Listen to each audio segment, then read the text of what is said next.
Hi guys, welcome back to another episode of the D2 Talks. My name is Fabio Palvelli and this week Jason Bergeron met with Alfred of Cleerstudio for another interesting interview. Cleerstudio is a young dynamic office based in Lebanon. They produce very interesting work and it's a young company with a very interesting story. Anyway, before I forget, we opened up the sale of the tickets for the D2 Conference 2019 and we are so excited to see you there in August this year. Anyway, enough of me blah blah blah. Enjoy this fantastic interview. So Alfred, hi, good morning. I've started the recording, so there's no turning back now. Are you ready? Point of no return. Okay. Yes, so I think it's better if I let you introduce yourself and your studio because it makes more sense. You can do a better job than me. So please describe yourself and your background and give me in a couple of minutes. all right. First of all, we'd like to thank you for having us. We really enjoy what D2 actually does. We've been to the conference a few months ago, last conference, and it was seriously one of the best experiences anyone could ever have in the field. In short, our office mainly is an ArcViz office. It's mainly made out of architects, interior designers, product designers as well, and computer graphics and animations, CGI artists mainly. It's a mix. We're about 8 people. The studio is mainly Tony Antunes. He's the guy who started the whole team. I'm speaking on his behalf today because actually he's coordinating with some clients. He had to be out of town, and because mainly we discuss on a weekly basis all the studio's details, I am able to actually answer all the questions you might ask. Okay. And it's like team negotiation on a weekly basis. So yes, that's pretty much who we are. Great. And what's your background? Did you study architecture?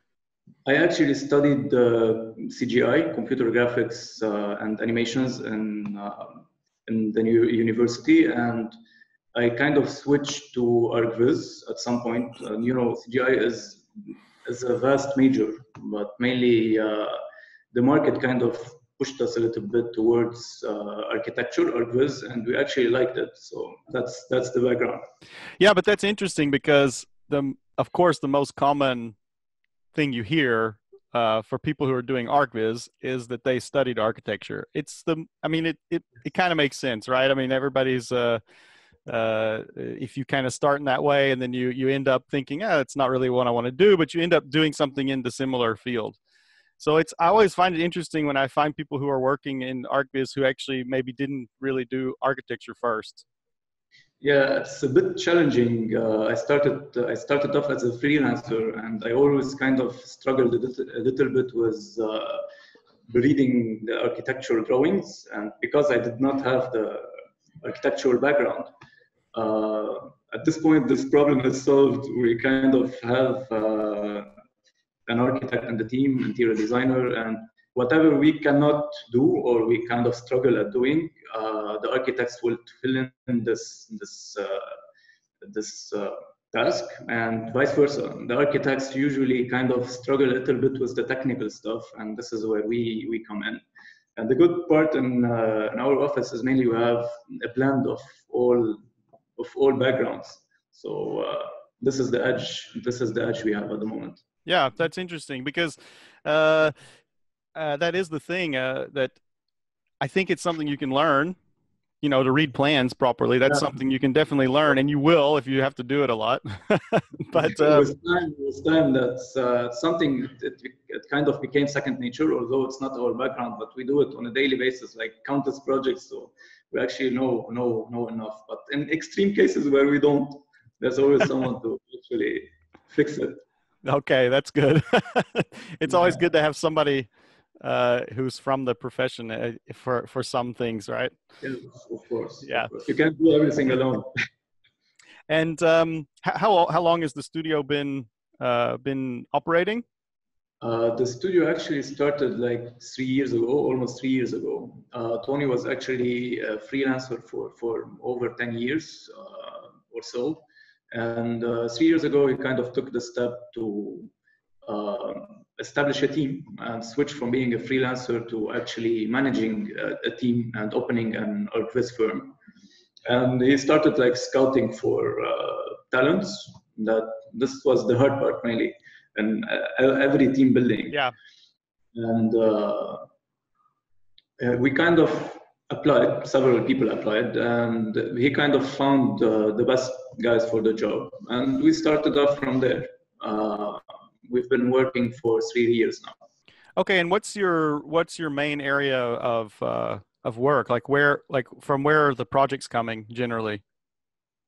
We have a good client base, mainly local clients. We're working with several local architects, and we're kind of expanding at the moment as well. We have some clients from the region. My personal field is I started off as modeling, and at some point I kind of dived in somewhat in virtual reality, and I'm kind of everything that is innovation related. This is the area I'm tackling at the moment. We have in our team, every single individual is actually able to take the ArcViz pipeline from A to Z. But each and every individual of us has his own like specialty as well. We have, for example, Carlo, one of our team members. He's a product designer, and we have someone that specializes in animations. Okay, let's get back on track. You were saying actually right there before it stopped that you were talking about how you have different people in the office who have they can all do the work, but they have a specialty. And you said something about one guy who can do the modeling. I know. Yes. Now go ahead. Say something about that again. I think that was good. Yeah. I'll pick up from there. We actually have someone that does. We have experts in 3D modeling. We have experts in designing. We have architects, interior design. So we have mainly when a project comes in, we have someone to model, someone to light, someone to texture, someone to pick the accessories, someone to make sure that design looks great. And at the end of it, we can also make it into an interactive experience with virtual reality. We're kind of like testing the waters with that technology at the moment. We have someone to take care of every aspect of the workflow. To get back to what just happened, I'm going to edit that out, but we had a little technical problem. That was actually one of the next things I wanted to ask was, you probably have some challenges being in Lebanon and being in Beirut. I don't know. It's an area where, it's been stable for some time, but it has been an area where there have been problems. And what are the challenges you have there, having the office there? Honestly, the market it's not stable. It's up and down. Like in every country, maybe a little bit more. It's not as dramatic as you might have heard, but yes, there isn't that stability all the time. That's a bit of a challenge, but mainly if you're good at what you do and you kind of manage to fix the problems you have and try to be the best at what you do at all time, you'll manage to find work. And we're not tied to a local market. We are.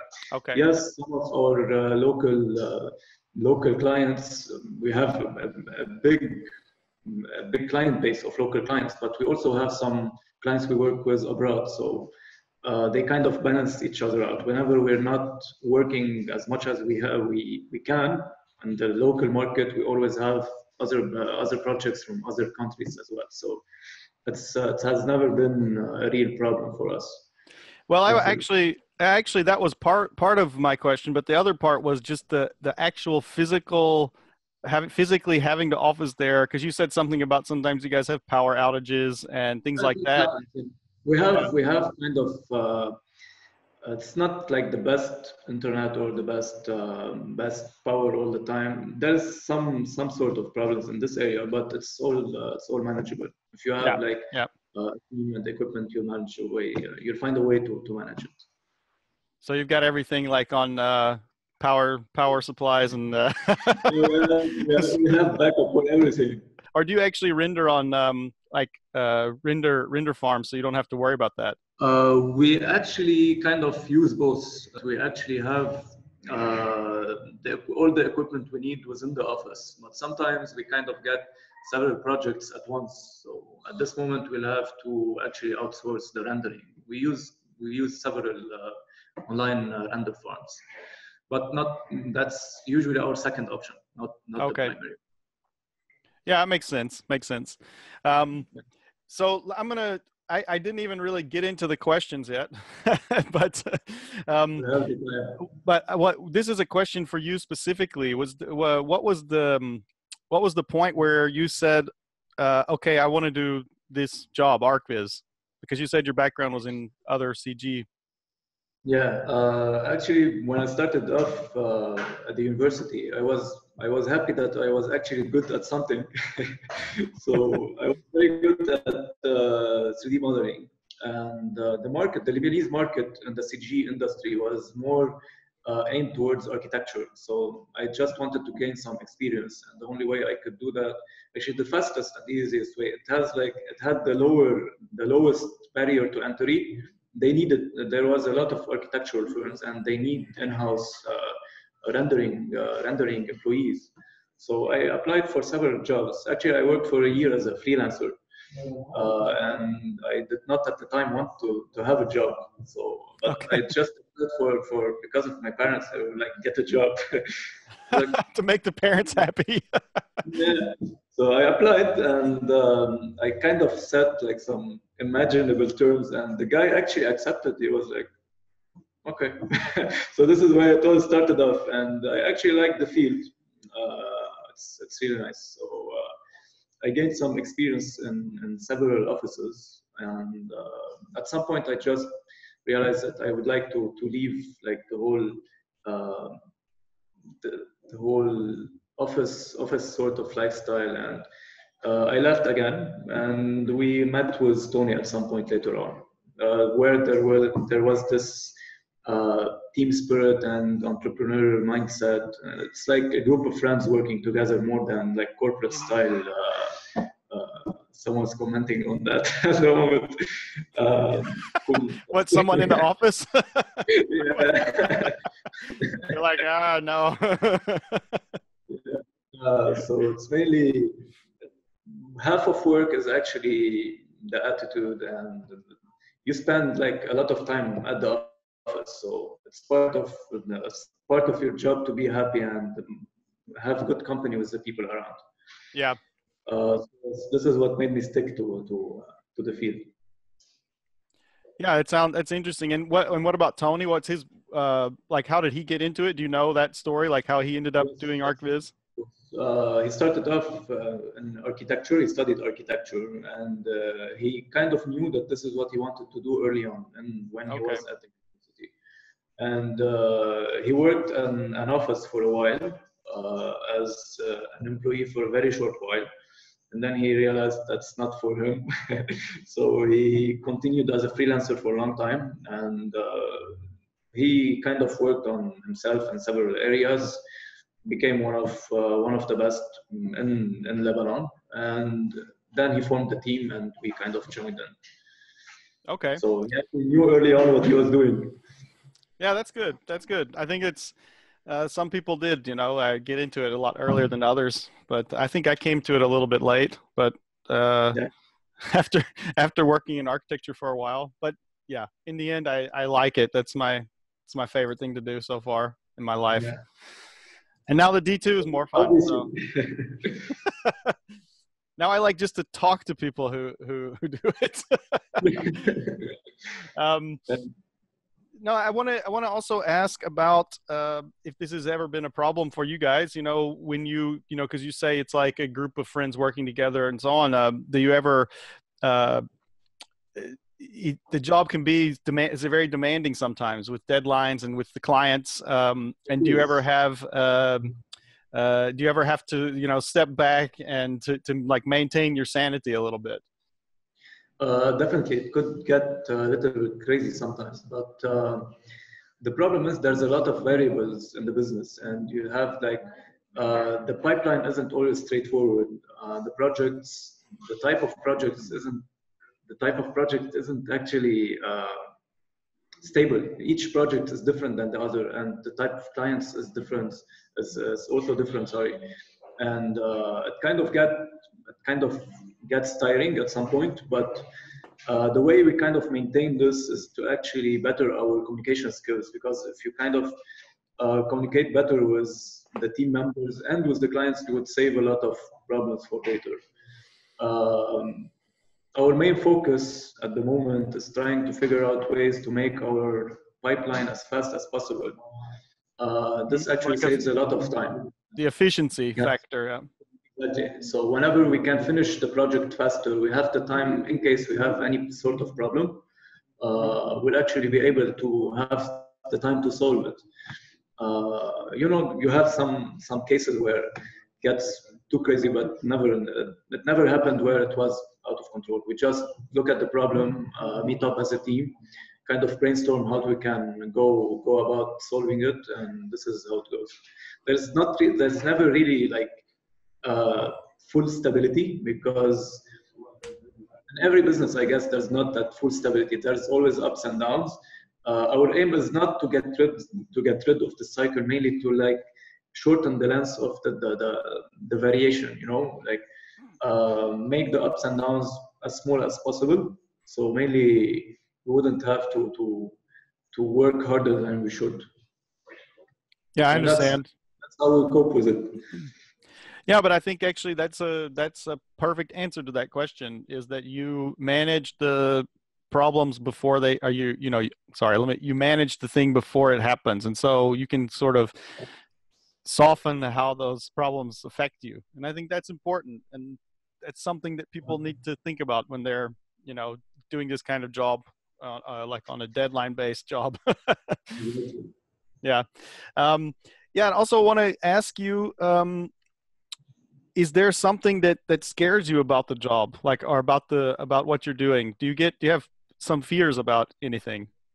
I wouldn't say it scares us. It's more of a concern. It's mainly whenever we get more projects than we can handle, which we can handle. But the idea is to be able to deliver the best quality for every client, because the idea is we have a certain standard. We would not like to provide any end result that is beneath a certain standard.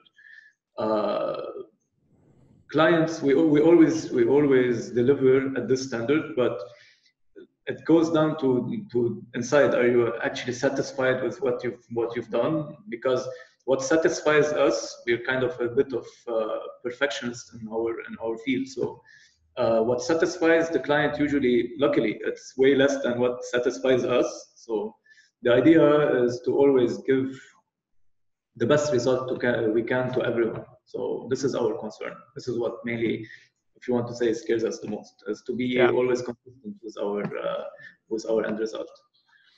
I like what you said there, though. That actually, I've heard this from other people as well, that the client actually can be happy with something that you aren't happy with. And I've actually heard some guys, the heads of some other studios, they say that they're like, well, we're actually doing the images for us. And the client gets the image, but we're actually doing it for us. So we want to make an image that we can show and be proud of every time. Actually, so that's it's actually good and bad, because it's good because mainly at some point you can get away with like delivering something on a short deadline, but it's bad because we want to post it. At the end of the day, you're working on something that you actually want to show people. Yeah, so, it sucks if you can't show what you did because you say, this isn't so good. Yeah, that's the business. Yeah, but in the end, you always have some that are like that, where you say, this is not good. We're not going to show this.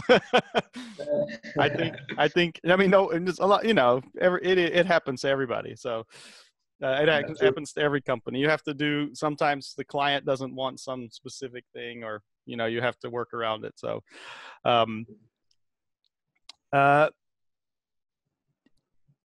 This is almost a silly question, but if you went back, is there something you could change in your life up to now, like something you would do differently?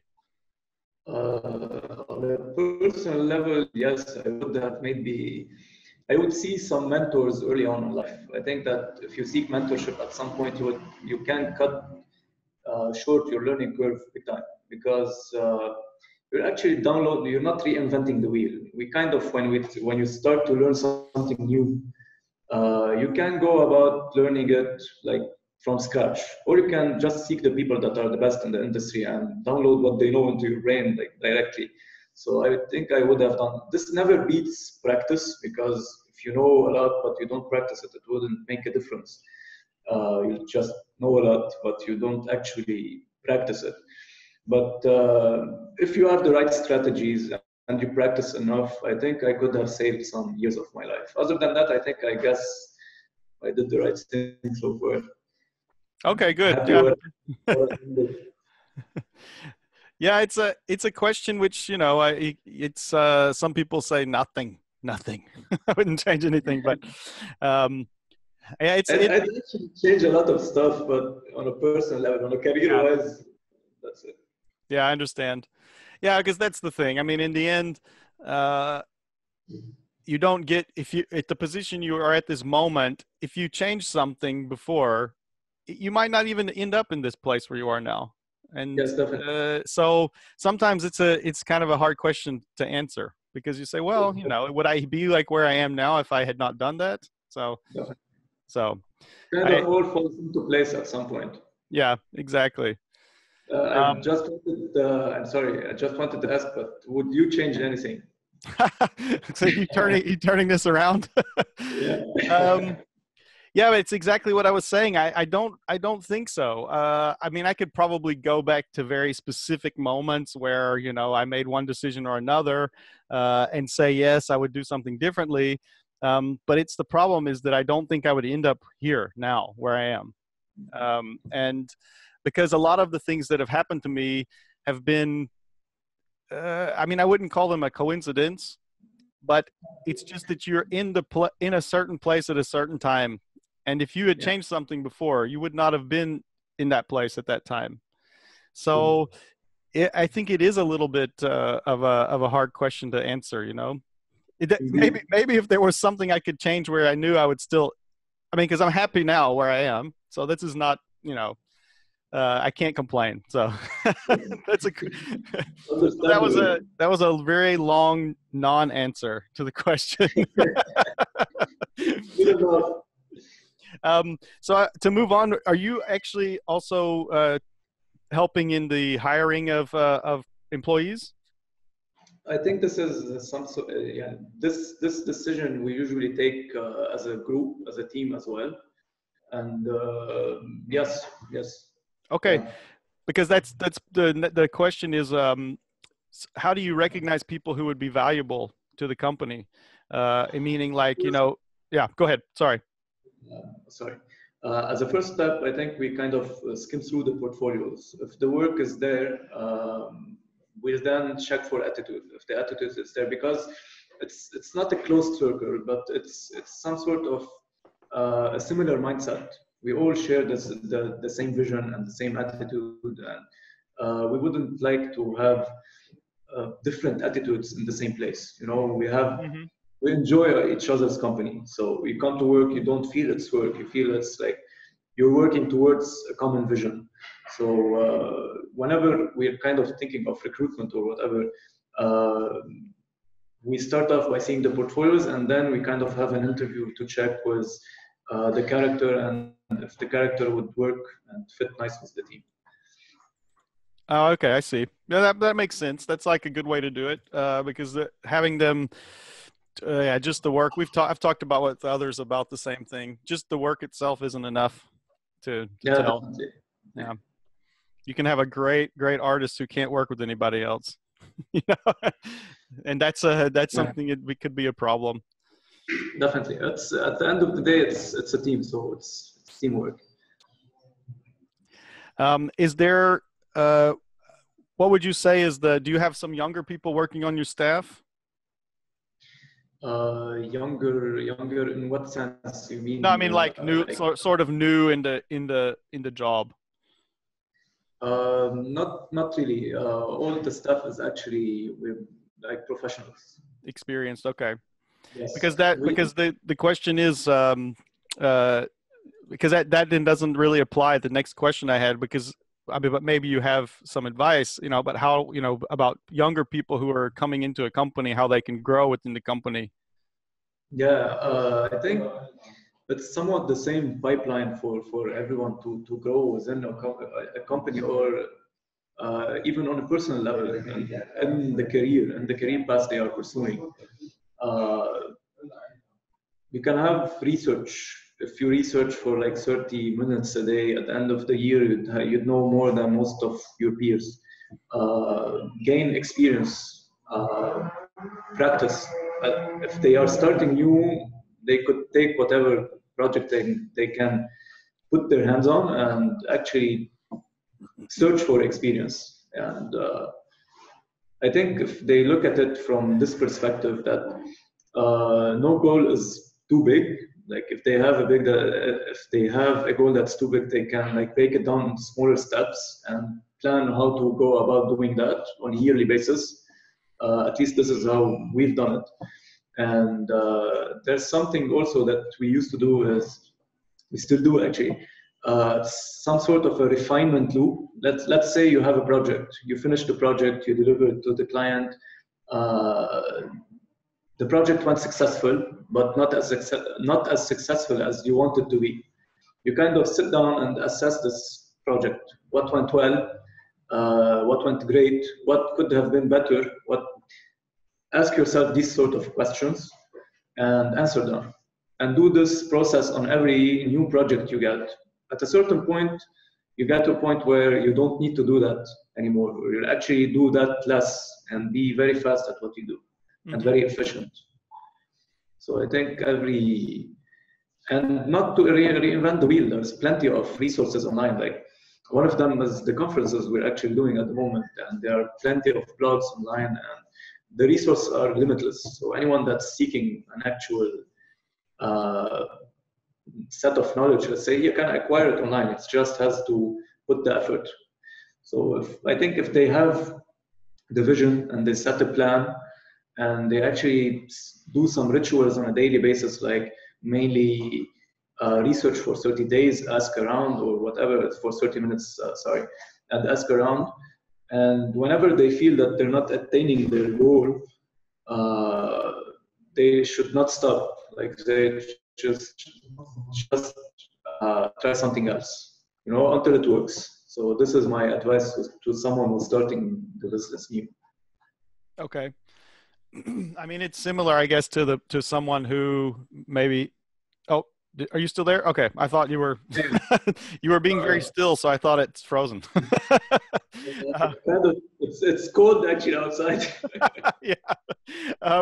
No, but I guess it's a similar thing that you would suggest for people who, for instance, are studying or haven't even gotten into the business yet, about sort of advice of how,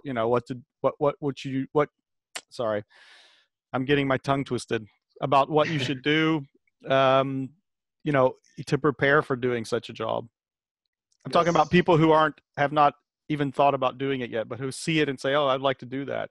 You're talking about people that started the business, or that yeah, but before I was talking about people who are working already in it, about improving their career. But I was talking about also, now I'm talking about like someone who's studying architecture and is considering to do this job, who's not familiar with it, let's say, the actual daily work. Yeah, I think like applying for a job as an in-house freelance, as an in-house employee for an architectural firm, that would kind of get him the required knowledge. Yeah, exactly. There was something else I wanted to ask you. I'm going to show this. I'm looking at your website right now. There's a lot of great work on there. But I see some interesting stuff here, like in a forest, like a house in some forest. And where is this project? It's a project with there's a what's the kind of car? A Range Rover or something in front of it. green one, green and white. Do you know which picture I'm talking about? Yeah, give me just a second. Yeah, this is actually Pantan. It's in Sweden. Okay. Yeah, this is. I think this project got featured on some websites. Okay. Now there's really a lot of nice looking stuff, and I just I can tell that you guys are having a very varied client base, because these, you know, the images look like from different parts of the world, you know, and different styles. The sad part, Jason, is that we are not able to post most of the work that we do. Like the best work that we have done is mainly confidential. It's like we've signed paper. We can't actually pronounce the same names of the project and the location in the same phrase without getting sued. So we can let alone post the pictures online. So yeah, I know it is a problem sometimes. I realize that. This is a very common issue when you work on some big projects, high profile stuff. And I also find a lot of times what happens with competitions, that if they don't win the competition, they do not want it. The architects generally don't want it to be published, unless it's been shown, unless they show it somewhere from the competition. But you know, but generally I think they want to reuse it. Yeah, we struggled with this at some point. But it's okay. There's plenty of work. So at some point we post whatever we need. Yeah. So I'm gonna wrap it up now. I want to say thank you very much for sitting and having a conversation with us today. And I wish you guys the best of luck. Thank you. Say hi to Tony when he's back. I hope he's happy with the interview and everything afterwards too.